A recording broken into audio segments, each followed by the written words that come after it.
Salut tout le monde et bienvenue dans l'antre du lutin. Alors cette semaine pour moi c'est un petit peu chargé, on va faire un focus socio-financement. On va parler principalement de Grim Coven, effectivement le dernier né de chez Awaken Realms qui est actuellement sur GameFund. J'ai attendu qu'il y ait un petit peu de stretch goal, un petit peu d'informations supplémentaires pour vous faire un petit peu mon retour dessus parce que moi il m'intéressait fortement. Mais en face, il y a de la concurrence. Et il y a de la concurrence, pourquoi? Parce que juste avant la fin de la campagne, il y aura Blood de chez Ludus Magnus Studio. Donc on y reviendra tout à l'heure. On va d'abord faire un tour d'horizon effectivement de ce qui nous est proposé. Et puis après, on reviendra pour les comparaisons. Dans un univers accrocheur, visuellement sombre et steampunk, l'accroche visuelle et le pitch m'avaient fait faire un auto-pledge au lancement du financement. Vous êtes un chasseur et votre but est de vaincre un boss dans un scénario, faire progresser son personnage, survivre à un ennemi élite et des minions. Mais attention, un système de corruption va vous permettre de monter en puissance, mais risque de vous faire passer du côté obscur jusqu'à sombrer et se perdre, oui, perdre la partie. Alors on va parcourir un petit peu la page GameFund en expliquant quelques petites choses. Alors le projet effectivement de toute façon, il y aura du français, je vous rappelle, à Awaken Realms. Pour recevoir le français, c'est soi-disant 6 mois, mais généralement c'est plus un an, voire un an et demi parfois. Donc le projet, on n'est pas prêt de l'avoir si on le prend en français effectivement. Mais au moins il a le mérite d'exister. Donc l'accroche visuelle, comme je vous disais, effectivement, moi j'étais carrément attiré par cet aspect un peu à la Bloodborne. Vraiment, c'est quelque chose que je n'ai pas forcément dans ma ludothèque et qui me paraissait sympathique. Par contre, j'ai commencé à déchanter quand j'ai vu certaines figurines. Alors les figurines, quand on nous présente effectivement les fichiers 3D, c'est plutôt joli. Mais une fois sur la table, là, surtout avec l'espèce de shade qu'ils ajoutent, généralement c'est un peu plus joli que ça. Là, je trouve ça un petit peu brouillon. Bon, chacun son avis, justement. Alors, le jeu, on est bien d'accord, ce n'est pas un jeu narratif comme d'habitude chez Awaken Realms. Non, c'est pas du Ten Grail. Ça aurait pu peut-être, avec le pitch, se prêter à quelques scénarios qui se suivent. Mais non, là, ça peut se jouer en solo, ça peut se jouer en coop. Mais c'est surtout du scénario one-shot. Donc c'est vrai que de plus en plus, vu tous les jeux qu'on a narratifs, c'est peut-être pas un mal justement d'avoir justement des scénarios one-shot qu'on sort une fois de temps en temps. Alors effectivement, deux éditions comme vous pouvez le voir. La spéciale édition que j'avais pris directement à l'ouverture et comme vous pouvez le voir, eh bien j'ai rétrogradé. Pourquoi? Eh bien tout simplement parce que là, ici, ce qui peut être intéressant dans l'édition spéciale, c'est que nous avons effectivement des figurines. Donc moi, étant figuriniste, j'étais franchement attiré. J'ai un petit peu déchanté, vous le verrez tout à l'heure, quand j'ai vu certaines figurines, je me dis, le temps que je vais passer, où c'est pas forcément facile d'accès, ça va être assez difficile à peindre, je pense, ou alors il va falloir faire du gros wash, pour ceux qui connaissent, donc simplement une peinture très liquide qui va rentrer dans les creux, et ce ne sera pas forcément du grand art. Alors chez il y en a certains, ils vont s'en sortir parfaitement avec de l'aéro, mais moi je me vois mal faire, on verra tout à l'heure, notamment pour le dragon, qui est un bon exemple, ou pour un des premiers boss. La grosse différence entre les deux éditions aussi, c'est qu'ici il y a des doubles couches. Voilà, des plateaux double couche, et quand je vois les plateaux, je me dis que c'était un petit peu indispensable, mais bon, à voir. Au début aussi, on peut se dire la spéciale édition peut être intéressante parce que je trouve que les standees qui sont dans la version de base pour remplacer les miniatures, eh ben sur les plateaux de jeu, je trouve ils sont pas très visibles les standees. Mais bon, quand on voit la différence de jeu, j'ai rétrogradé effectivement malgré tout dans l'édition de base. Alors 59 $ et forcément vous rajoutez les taxes, donc ça fait du 70 $. Mais ne vous inquiétez pas, je pense que je vais annuler mon pledge. On y reviendra tout à l'heure, vous allez comprendre. Donc, le jeu, nous sommes des chasseurs à la recherche de monstres pour aller nous battre. Je vais vous le présenter comme ça. Si vous voulez des détails supplémentaires, je vous invite à aller voir la vidéo de Professeur Bot Game, David, qui a eu un prototype justement et qui nous explique très bien cela. Donc moi, je vais surtout survoler le système pour vous expliquer ce qui ne me plaît pas. Donc, le plateau de joueurs qui est là en double couche, chaque joueur aura pour son personnage un petit plateau particulier qu'il mettra ici. Ça va être des personnages qui sont asymétriques. Le personnage se retrouve toujours avec une fois qu'il n'est pas corrompu, qui se retrouve avec une seule compétence ici, son nombre de points de vie et son déplacement de base. Et ils ont chacun des petites particularités. Voilà, c'est de la symétrique. Qu'est-ce que nous avons d'autre aussi? Alors là, c'est pas représenté ici, mais effectivement, on va débuter avec une carte avec une arme et une carte aussi avec une armure. Sur ces cartes, il y a les dés de base qui vont nous être fournis de par ces cartes et des capacités. Suivant les phases des dés, on pourra activer les capacités qui sont sur ces cartes aussi. Oui, parce que ça va être du placement de dés, effectivement. À notre tour, nous allons lancer les dés, notre pool de dés. Et grâce à ce pool de dés, nous allons chacun notre tour, dans le sens des aiguilles d'une montre, nous allons tous faire 2 actions. Le premier joueur va faire 2 actions, le deuxième joueur va faire 2 actions, et ainsi de suite. Et une fois qu'on revient au premier joueur, s'il peut encore faire 2 actions, on continue, et ainsi de suite, jusqu'à ce que plus personne ne puisse faire 2 actions à son tour. Donc ça va être la phase des chasseurs, justement. Et comment ça va se passer? Eh bien, les actions, effectivement, ça va être des actions qui vont être suivant les cartes, suivant nos phases de dés, on va placer nos dés. Donc là, effectivement, on ne voit pas bien ici, mais par exemple, il y a des actions de base, en plus des cartes que vous récupérez au fur et à mesure de la partie. Il y a des actions de base, par exemple, il y a le move. Move, on pourra mettre n'importe quel dé pour bouger. Ça, c'est pas mal. Le sprint demandera, si je me rappelle bien, un dé spécial, mais surtout, le sprint me permet de faire 2 mouvements. Alors moi, ce qui me gêne, c'est que, déjà, premier truc qui bloque, c'est que sur le plateau de jeu, vous aurez des portails pour vous téléporter. On ne pourra pas passer les portails avec un mouvement normal. Il faudra à tout prix faire un sprint. Je trouve ça quelque chose... Je trouve pas ça très logique, ça va vraiment nous handicaper à voir à l'usage pour l'équilibrage et c'est vraiment intéressant. Le tactique, alors le tactique, ça c'est une action de base qui nous permet de mettre un jeton ici. Alors vous voyez, il n'y a qu'une seule place pour mettre le jeton. Et qu'est-ce que c'est ce jeton tactique? Eh bien à tout moment, on pourra l'utiliser. Le jeton tactique, vous voyez le symbole, ça nous permettra de relancer des dés. Cleanse, ici, ce sera pour retirer des afflictions qu'on aura au fur et à mesure de la partie. Et il y aura aussi de l'assist. Bon, voilà, je détaille pas plus. Ça, je vous propose d'aller voir la vidéo du professeur Board Game. C'est bien expliqué là-dessus. Qu'est-ce qu'on peut voir en plus? Eh bien, à chaque fois qu'on va se déplacer, il pourra y avoir des afflictions. Enfin, pas des afflictions, des choses qui vont nous corrompre. Voilà, c'est la piste qui est ici. C'est la piste de corruption. Donc on va se retrouver avec des petits carrés, des petits cubes que l'on pourra dépenser pour monter ici sur la piste de corruption. Vous avez bien entendu que l'on pourra dépenser. Ça me gêne, ce ne sera pas une obligation.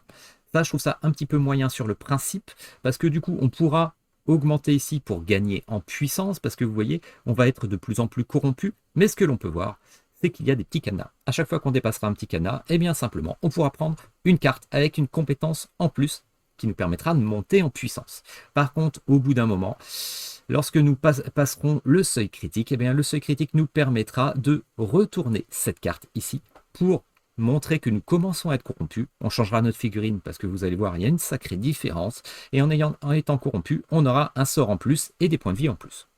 Jusqu'à la fin, ici, si nous sommes trop corrompus, on aura perdu la partie parce qu'on deviendra nous-mêmes un boss. C'est pour ça que dans la boîte de base, il y a, si je me rappelle bien, 3 boss, plus pour chacun des 4 personnages de base, un mode qui nous permet de jouer avec la figurine corrompue, comme si nous étions des boss. Voilà, tout simplement. Donc ça rajoute un peu de rejouabilité quand même. Voilà. Je vais voir à la suite, j'avais fait un petit... Voilà, c'est ce que je voulais vous dire. Donc, c'est les lamentations. Effectivement, au fur et à mesure, quand on va passer à certains endroits du plateau, on pourra gagner des lamentations. C'est ça qui nous permettra, si on le souhaite, de rajouter sur la piste de corruption. Alors, je ne suis pas fan de ce système parce que je trouve ça bien. Effectivement, si on passe à certains endroits, on récupère des cubes que l'on peut utiliser. Par contre, pour moi, on devrait les utiliser. Parce que là, ça veut dire qu'on peut monter jusqu'à un certain niveau, un certain seuil. Oh ben voilà, moi je trouve que j'ai assez monté en niveau, je vais laisser comme ça, et je ne vais pas risquer de monter après, donc je peux ramasser des cubes et je vais les défausser. J'aime pas trop ce principe, mais ça reste du prototype, donc je pense que c'est pas encore défini tout ça. Je crois d'ailleurs que c'est écrit après. Vous voyez, work in progress pour beaucoup de choses. Donc je pense que tout n'est pas défini et quand je vois effectivement Awaken Realms avec leur dernier projet Stalker, les règles ont été beaucoup changées au fur et à mesure pour s'adapter justement suite au retour qu'il y avait des pledgers qui n'étaient pas forcément fans de certaines choses.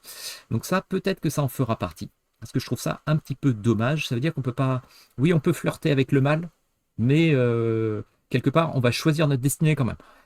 Je trouve ça un petit peu moyen. Il manque ce petit côté pari quelque part. Parce qu'effectivement, alors c'est du work in progress et donc du coup, j'ai pas vu le détail trop là-dessus. Effectivement, une fois que l'on dépasse un certain niveau, vous voyez, nous passons en mode corrompu, notre figurine change et vous voyez, on passe de 12 points de vie à 16 points de vie et on récupère un sort en plus qui nous fait monter en puissance. Par contre, effectivement, alors vous voyez une petite animation, paf, et on devient corrompu. Donc ça vous permet de voir un petit peu les figurines aussi avec leur évolution. Jusqu'à perdre notre contrôle, effectivement. Quand on perdra le contrôle, qu'on ira jusqu'au bout, on perdra la partie. Et là, j'ai pas vu le détail. Si quelqu'un l'a vu, qu'il me mette un commentaire. C'est pareil, à l'heure où je mets cette vidéo, effectivement, peut-être que des choses vont changer. Une fois que nous avons perdu notre contrôle, vous voyez, ça c'est une fiche de boss. Donc notre personnage devient vraiment un boss. Mais si ça se passe pendant une partie contre un autre boss, est-ce que nous avons tous perdu la partie? C'est ce que j'ai compris pour l'instant. Ou est-ce qu'on devra avoir deux boss différents contre lesquels on se battra? Et dans ce cas-là, un joueur ne jouera plus. Je ne pense pas que ce soit le cas. Moi, j'ai compris pour ma part que c'était simplement la fin de la partie. Nous avions perdu si quelqu'un devenait un boss. Et dans ce cas-là, on pourra le rejouer en boss en scénario one-shot. Voilà. Donc, vous voyez, c'est ce que je vous disais. Les chasseurs deviennent votre ennemi. Mais, comme d'habitude, c'est en work in progress. Donc, 4 chasseurs qui peuvent devenir 4 boss, ça permet d'augmenter un petit peu la rejouabilité, c'est pas mal du tout. Alors on va passer justement sur les ennemis. Les ennemis, une fois que tous les joueurs ont joué 2 actions, chacun leur tour, et ainsi de suite jusqu'à ne plus pouvoir faire d'action, eh bien ça va être au tour des minions et des joueurs élites. Alors oui, il y a des joueurs élites, des monstres élites. Il y a un monstre élite qui sera défini en début de partie, ainsi qu'une succession de minions. Alors les minions, ils sont là. Voyez, plusieurs modèles de minions. Donc on jouera, ça nous permettra justement, parce que chacun a ses caractéristiques propres et ses méthodes de jeu particulières, ça nous permettra encore de varier la partie. C'est pas mal, ou alors si vous voulez, vous pourrez faire un système de draft, ça permet un peu de faire un petit peu de random, ça peut être sympa. Donc un personnage élite qui sera là, qui sera un peu plus costaud, un peu plus consistant, et une fois qu'il sera tué, vous voyez ce petit symbole, tout le monde récupérera 3 lamentations, effectivement, pour aller sur la piste de corruption. Voilà, donc des figurines qui sont assez sympas, mais je vous rappelle, les figurines qui sont présentées ici, là, hop, ce ne sont que des rendus 3D, donc toujours à mettre un petit peu à prendre avec des pincettes. Et là, vous voyez, ça commence à devenir des figurines que je ne me vois pas forcément vraiment peindre. Vous voyez ce gloubi-boulga de chaînes qui sortent de la capuche. Difficile à peindre quand même, il faut avouer. Donc à voir, ou alors ça va juste être du wash qui va sortir, qu'on va utiliser. À voir vraiment. Moi là, je suis un petit peu mitigé sur les figurines au fur et à mesure. Même si j'étais emballé vraiment au début par la direction artistique, plus je vois de figurines, plus j'ai un petit peu des doutes.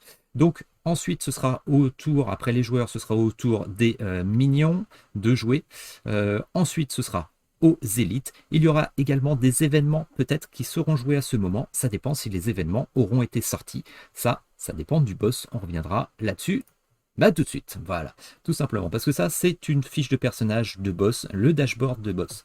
Alors, ça se représente avec justement une fiche de boss qui est ici, une fiche de scénario, on va dire, qui va être ici avec des petites actions. Et ici, qu'est-ce que nous avons? Nous avons le deck d'attaque du boss. Donc nous le mettrons ici, au-dessus de sa carte finale, qui sera jouée vraiment à la fin. Nous tirerons 2 cartes, une pour le prochain tour et une pour ce tour-ci. Et en dessous, une carte de réponse, c'est en fait une carte de réaction, vous allez voir. Parce que là, au fur et à mesure de la partie, lors de ce tour, nous frapperons le boss sur cette carte, comme vous le voyez. Donc il aura 6 points de vie pour la carte. Donc c'est vraiment la carte qui va avoir des points de vie. Et une fois que nous aurons battu cette carte, qui est un peu la méthode de jeu du boss pour ce tour-ci, une fois que nous l'avons battu, que nous avons battu les 6 points, nous aurons 3 points de lamentation, et cette carte partira. On l'enlèvera. Par contre, il y aura une nouvelle carte qui sera la carte réponse-réaction du boss. Ce sera sa méthode de jeu jusqu'à la fin de ce tour. Une fois que l'on a fini le tour, eh bien tout simplement, on aura ici les cartes du boss Alors cette carte, est-ce que je peux l'agrandir pour que vous voyez mieux? Hop, peut-être pas. Est-ce que je l'ai en plus grande quelque part? Voilà, elle est ici. Alors je vais vous agrandir. Hop, ah ben j'ai tout paumé, voilà, ici. Ce sera ensuite le jeu du boss qui partira ici avec un pion. Et à son tour, nous allons avancer d'une case pour ce premier tour. Donc on part d'ici. Là, pour ce boss, ce sera un nouvel événement. Donc les événements, ça va être des cartes qu'il va falloir résoudre pendant le tour des minions et des élites. Donc des événements qui vont un petit peu faire des mouvements sur le plateau, des mouvements sur la partie. Prochain tour, ce sera encore un nouvel événement. Prochain tour encore, ce sera un des spawns de minions. Et ainsi de suite. New stage. Et ainsi de suite, on tournera. Et c'est là que ça me gêne. Pourquoi? Parce que je ne vois pas de montée en puissance du boss. Tout simplement. Le boss, ici, il va faire des événements, mais qui ne le font pas monter en puissance, alors que nous, on va monter en puissance. Et si je reviens... Alors, où est-ce qu'il était? Si je reviens ici, eh bien, il n'y a pas de montée en puissance du boss non plus là-dedans, tout simplement. Non, on va abattre les cartes du boss qui sont un peu les manières dont il va se déplacer et faire des choses pendant son tour, mais nulle part il y a une montée en puissance. Alors ça me gêne un petit peu parce que nous, on va gagner de la puissance, on va gagner de capacité, on va devenir de plus en plus fort, et je trouve, pour ce que j'en ai vu, que le boss reste toujours au même niveau. De même, il y a le mini-boss quelque part, hein, le boss intermédiaire, il y a l'élite. Ben, une fois qu'on l'a éliminé, il n'y a rien justement sur le boss pour compenser cette perte de difficulté. Ça peut être bien dans un sens parce que bon, on a investi pour justement tuer cette élite et être un peu plus tranquille contre le boss, mais le boss il reste toujours au même niveau pour ce que j'en vois. Alors malgré tout, ça reste effectivement comment dire, du brouillon. C'est pas encore défini, tout n'est pas fini, c'est juste des prototypes qui le montrent, mais ça me gêne un petit peu, et c'est pour ça que du coup, tout cumulé, je pense que je vais annuler mon pledge. Alors, on va continuer de voir quand même pour que ça vous déçoive pas, hein, parce que ça reste mon avis. Peut-être que ça vous plaît ce que vous montrez. Donc, les 3 boss de la boîte de base, voilà, vous voyez tout ça là à peindre. Ça va pas forcément être évident, mais c'est pas le pire, je vous dirais. Donc des boss qui sont quand même différents, avec des statistiques différentes, avec des cartes d'attaque, de réponse et d'action finale qui vont être différentes aussi. Donc c'est vrai que les boss, ça va permettre de varier les parties quand même, il n'y a pas de souci là-dessus. Surtout qu'il y a un stretch goal, si j'ai bien vu, qui est sorti, qui fait que les cartes des boss, il les multiplie pour avoir encore plus de difficultés, encore plus de variations. Donc ça peut être intéressant. La convergence. Alors voilà, ça me permet de faire un petit apartheid justement et de vous montrer. Vous imaginez, vous peindre ça, faut quand même un sacré niveau, je trouve, où il faut bien avoir envie de s'embêter, ou justement pour moi, un boss, c'est quelque chose où, vu qu'il va rester toute la partie, c'est quelque chose sur lequel on s'applique pour avoir vraiment une figurine qui va être vraiment chouette. Là-dessus, j'arrive pas à m'imaginer. Et de même, le standy ne m'emballe pas plus que ça. Voilà. Donc, surtout qu'en plus, là, on voit 2 standees différents. Je vois pas trop pourquoi. J'avais même pas tilté. Un standee qui reprend la figurine. Et celui-ci. C'est celui-ci, hein, que j'ai vu sur les protos. Donc, voilà. Voilà. C'est une figurine Glooby Boulga. Alors, ça peut être très chouette. Si elle fait 20 cm pour atteindre les petits détails, ça peut être sympa. Mais nous montrer une impression 3D ici, enfin une simulation 3D ici d'un truc qui est tout petit, franchement, ça va être dur à peindre. Et le troisième boss de la boîte de base qui est ici. Voilà. Donc encore des figurines particulières, des capacités particulières. Les stretch goals, on y revient parce que là, ça m'a achevé pour les figurines. Alors c'est bien, hein, il y a des stretch goals, il y a des boss, justement. Voilà, le premier stretch goal, un boss. Regardez-moi ça. Alors à peindre avec tous les petits trucs. Alors c'est sympa, hein, l'idée est très bien, hein, il a une espèce de cimetière sur le dos et tout. Les petits pics. Ça implique de faire du brossage à l'extrême. Pour un figuriniste, ça peut être challenge, mais moi, franchement, ça m'attire pas plus que ça. Voilà. Ah, les fameux portails dont je vous avais parlé tout à l'heure, dont on ne peut passer que si on court. Les lamentations qui sont sur la carte aussi. Donc voilà, moi je m'imagine pas forcément peindre ça. Un nouveau chasseur avec la possibilité de voter pour avoir sa corruption, et encore un ennemi élite en Glooby Boulga. Voilà. En fait, vraiment, plus j'en voyais, plus au début la direction artistique m'attirait vraiment, mais plus j'en vois, plus je suis un petit peu déçu. Ça fait vraiment très fouillis.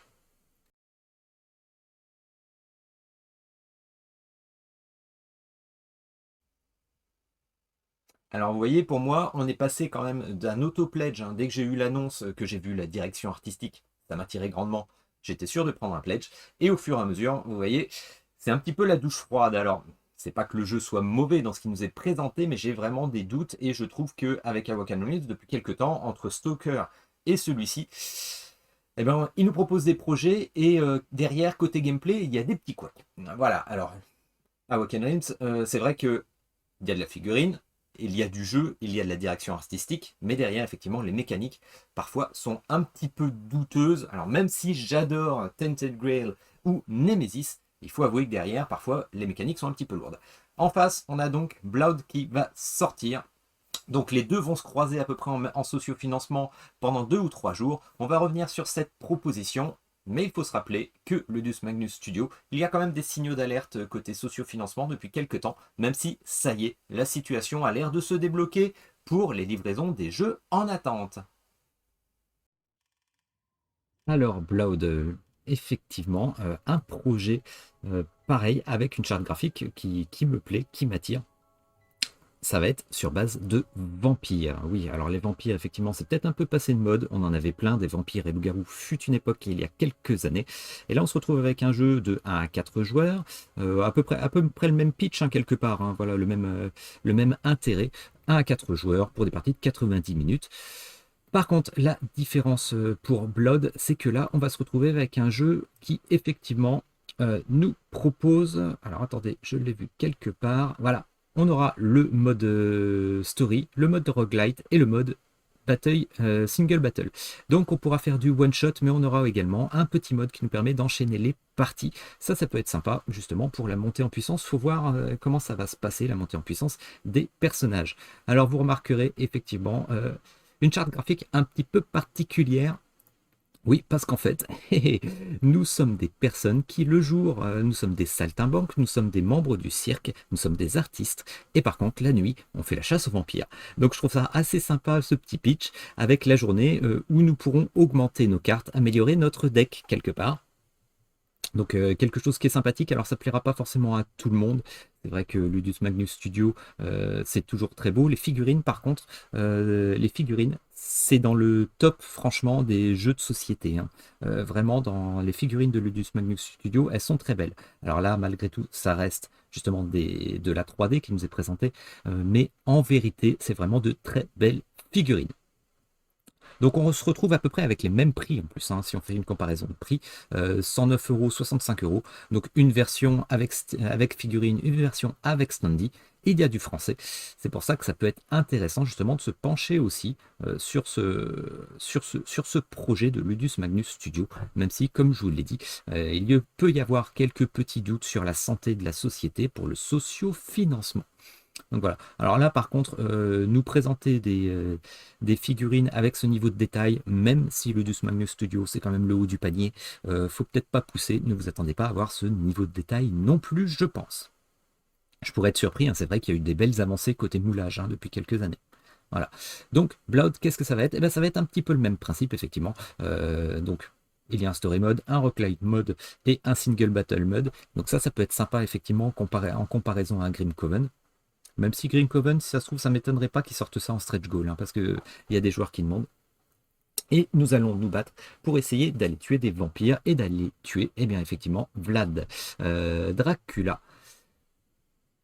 Qu'est-ce que je passe? Alors là, c'est la page Kickstarter, GameFund, pardon. Vu que le jeu n'est pas encore sorti, effectivement, c'est un petit peu pauvre. Mais par contre, vu que Grim Coven est directement en correspondance et en face, eh bien, ils ont commencé à nous distiller un petit peu des infos, justement. Donc, je vous invite à aller regarder, justement, les actualités et notamment le principe de jeu qui est différent, qui a déjà été teasé un petit peu.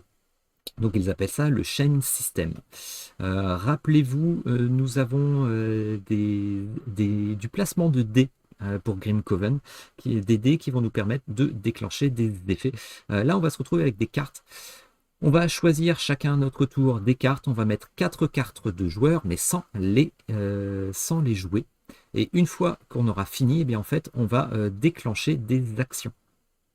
Donc chaque carte aura plusieurs actions possibles et surtout chaque carte en fait aura en haut Vous voyez ce petit symbole? Eh bien, ça va être des symboles qui vont un peu, je ne sais plus comment ils ont appelé ça, ça va un peu attirer l'attention du boss en fait.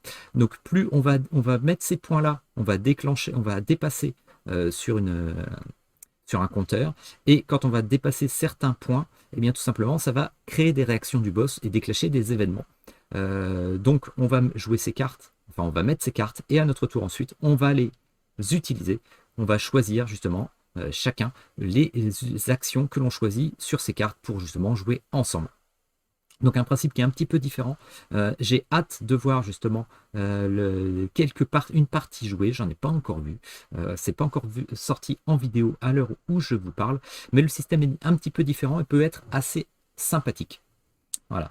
Parce que quelque part, ça va peut-être être un petit peu moins de dés, même s'il y aura quand même des dés pour les réactions des personnages, pour savoir si nous réussissons nos actions. Et bien là, ça va pas être du placement de dés, donc une autre vue, un autre style de jeu, avec de la programmation quelque part. Un style de programmation, ça peut être assez intéressant. Je vous laisse aller voir cette nouvelle si vous êtes intéressé par Blood, ou justement attendre la sortie du GameFound, justement pour comparer les deux.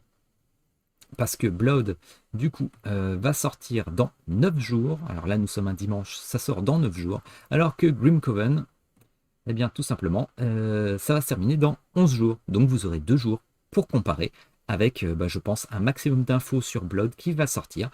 Parce qu'effectivement, Blood, eh ben, voilà, ils sortent au compte-gouttes, mais ils sortent les infos parce qu'ils voient bien que Grim Coven, en face, c'est leur principal concurrent. Alors si on reste sur ce principe de boss battler avec un petit peu de land crawling, dungeon crawling, eh bien il y a encore le mastodonte qui vient derrière avec Cool Mini or Not. Alors on va parler rapidement de 2 projets. Un qui est sorti et qui va arriver dans ma ludothèque pour la saison 3 cet été, et un autre dont le Pledge Manager vient d'ouvrir. On regarde ça.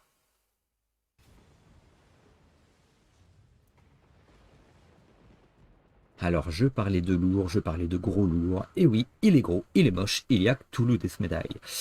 Effectivement, ça, c'est vraiment un poids lourd dans ce style de jeu. Donc, la différence, effectivement, c'est que vous allez essayer d'arrêter un culte qui va essayer d'invoquer des grands anciens.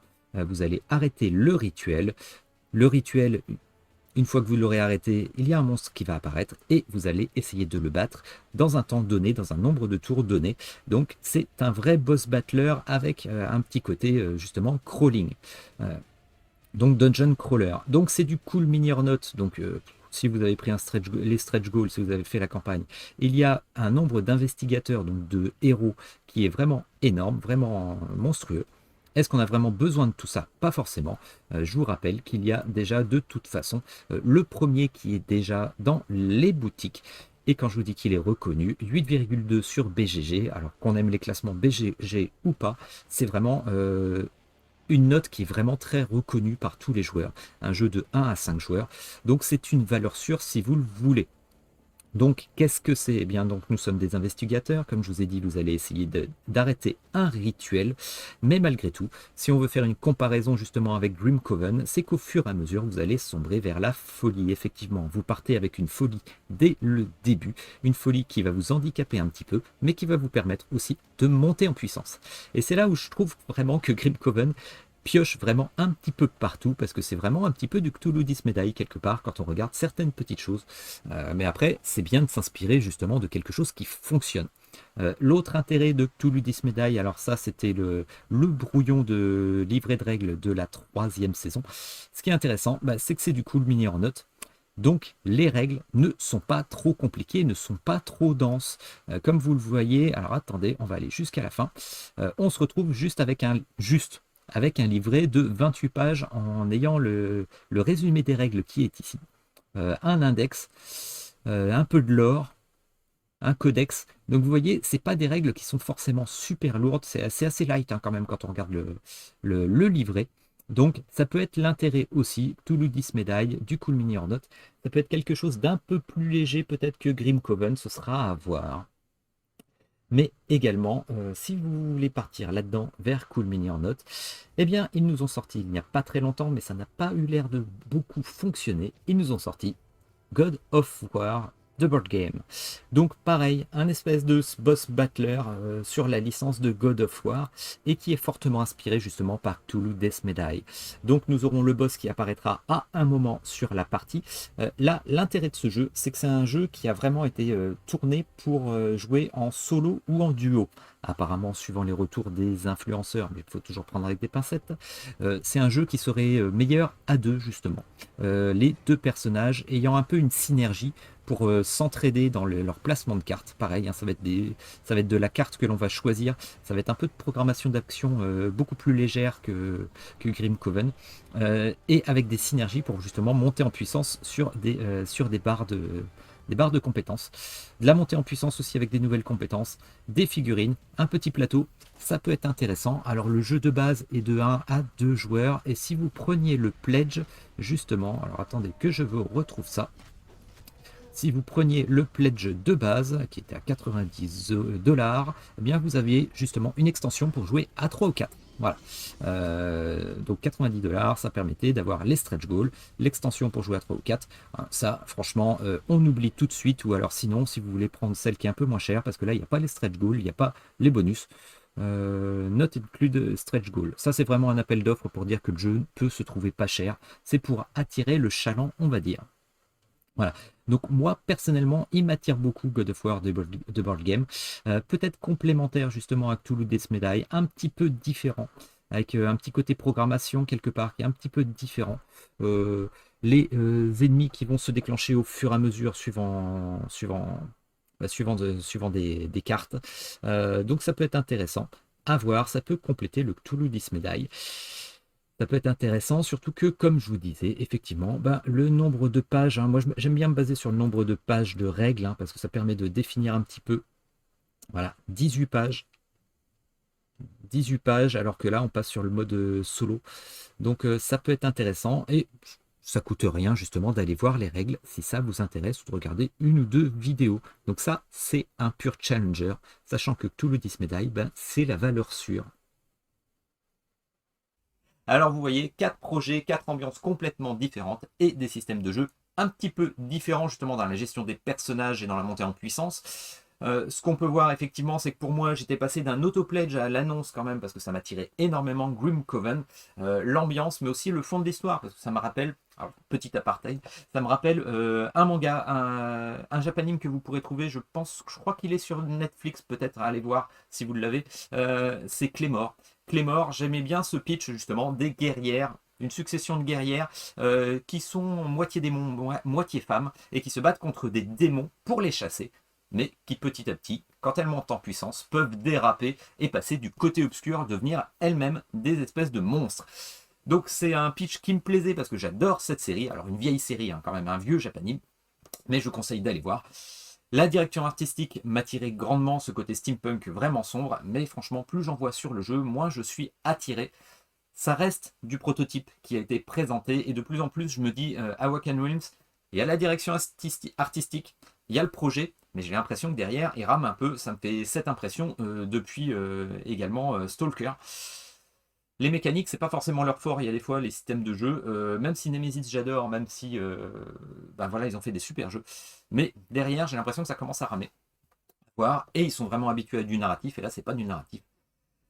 Donc, à voir pour vous. À côté, le gros challenger, ce sera Blood. Mais dans ce cas-là, il est urgent d'attendre pour justement croiser les deux campagnes qui vont se croiser pendant 2 ou 3 jours. Essayez d'avoir des vidéos en plus pour avoir des vraies informations, parce que Blood, c'est pareil, ça reste du prototype. Grandement intéressant. Et je vous rappelle les alertes qu'il y avait sur Ludus Magnus Studio pendant un moment, côté financement, côté projet, côté attente de projet. Ça a l'air de se débloquer. Je crois que c'est Nova Astrée. Il y a des gens qui l'attendaient depuis très longtemps. Et ben, ça arrive, ça a l'air de se débloquer. À voir ce que ça va donner. À côté de ça, Cool Mini or Not. Eh bien oui, avec le mastodonte Cthulhu Death Medaille et la saison 3 qui arrivera. Et en plus, si vous cherchez un jeu tout de suite, maintenant, de ce style, eh bien, il y a déjà la saison 1 en boutique. La saison 2 n'étant qu'une extension. Mais je ne l'ai pas, hein, donc apparemment, ça a l'air d'être qu'une extension la saison 2, donc méfiez-vous, c'est pas un standalone. Voilà. Et voilà, eh bien c'était un tour rapide. N'hésitez pas à me mettre des commentaires, à me mettre un petit like et abonnez-vous à la chaîne. C'était du focus socio-financement, oui. Je remercie rapidement Omea qui m'a envoyé, mais j'ai pas eu le temps de jouer encore et de tester Eternitium et Valrock. On en parlera la prochaine fois. Et également du tissu qui trône depuis tout à l'heure. Et oui, je suis sur la fin de la création de ma table de jeu de A à Z. Donc on en reparlera. Ça fait longtemps que je me suis mis dessus, mais il y a une petite inondation dans le garage, donc il a fallu que j'attende un petit peu que ça sèche. Voilà. On se retrouve à la prochaine sur la chaîne. Ciao tout le monde!